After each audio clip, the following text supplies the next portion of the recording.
Yes, Bethel. Hi.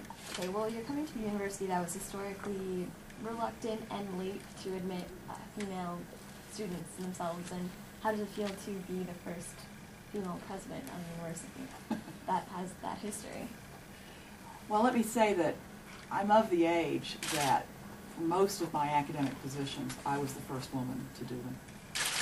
And so, you know, that's not unusual. What I would say is terrific is that for women of your generation, that won't be true.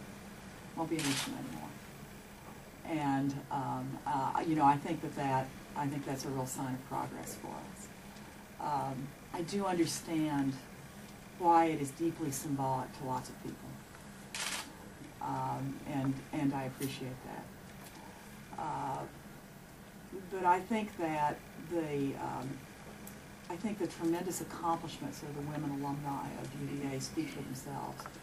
That this was the right decision. That universities function best when they are most open and most inclusive of talent, wherever that talent occurs. That's what we are. We're talent-developing organizations. And so I just see myself as kind of part of the continued evolution of that inclusiveness and effort to seek better talent. Thank you. Brendan? Yeah. Sure. I hear that recently you attended a local theater performance here in town in the last few nights. I was curious to how you spend your evenings in Charlottesville so far. What events you might have gone to, or watching movies, or dining out? Or... Okay.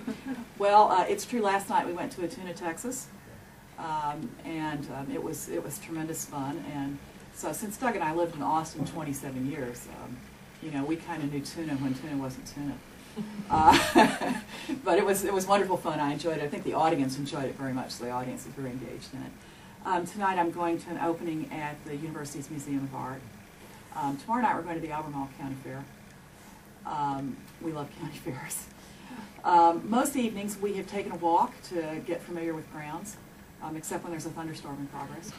And so we've done long walks nearly every evening to, just to learn our way around a little bit, which has been good. Most evenings, I have to tell you, I've spent a fair amount of time unpacking boxes. Anybody else? Yeah. Real quick, can you tell us a little bit, given the funding challenges, can you tell us a little bit more about how you'll be tackling some of the priorities which you talked about at the beginning here, specifically things about, you've got faculty retention is probably going to be a problem because there haven't been raises. We talked about cutting costs. Can you give us some idea of what that might look like? Can you just talk a little bit more about that issue? I have a lot of experience in cutting costs, particularly at the University of Michigan.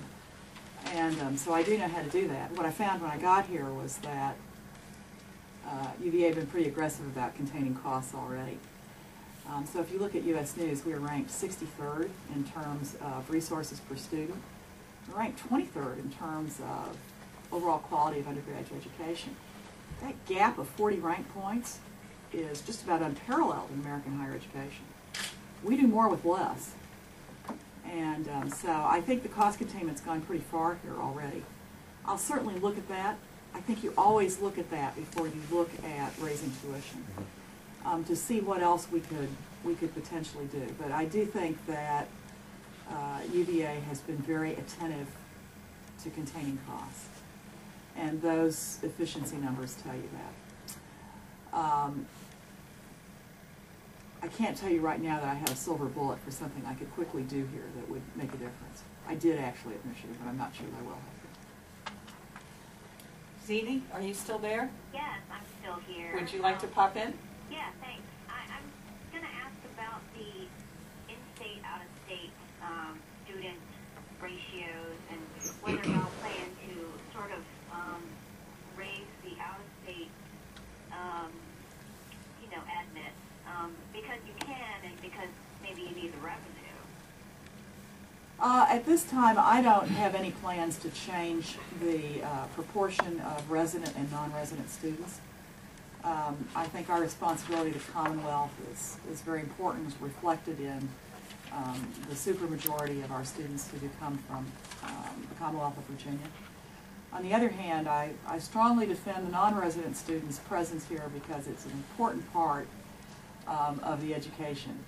If I could just tell you an anecdote from Michigan. Michigan has a similar ratio of in-state and out-of-state students. And there was a student from the Upper Peninsula of Michigan. She'd never actually been out of the Upper Peninsula before she came to Ann Arbor.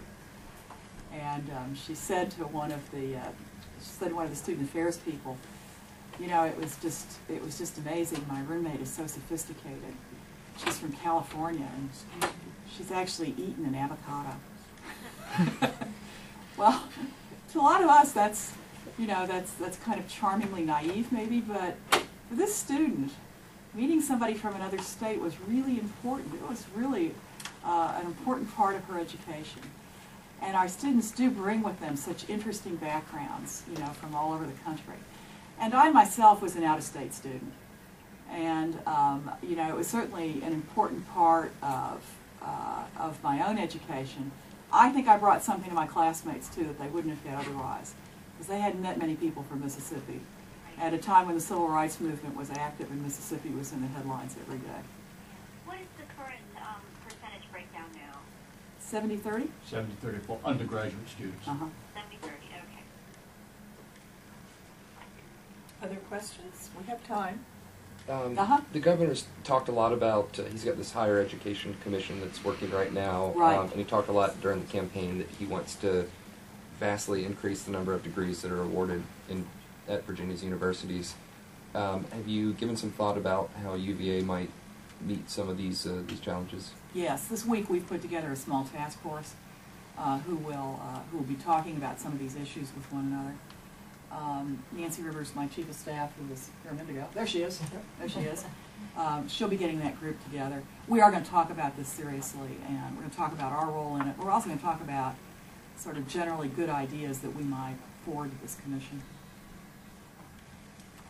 Mm-hmm. Do you plan on adding a staff representative on the Board of Visitors?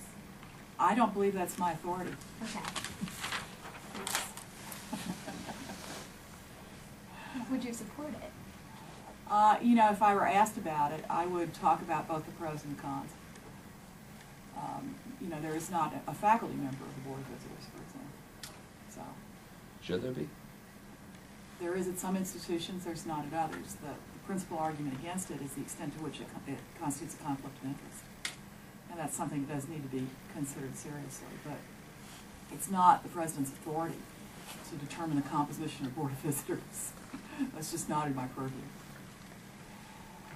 Well, since I sense that the questions are winding down a little bit, I wanted to invite you to come and see my office.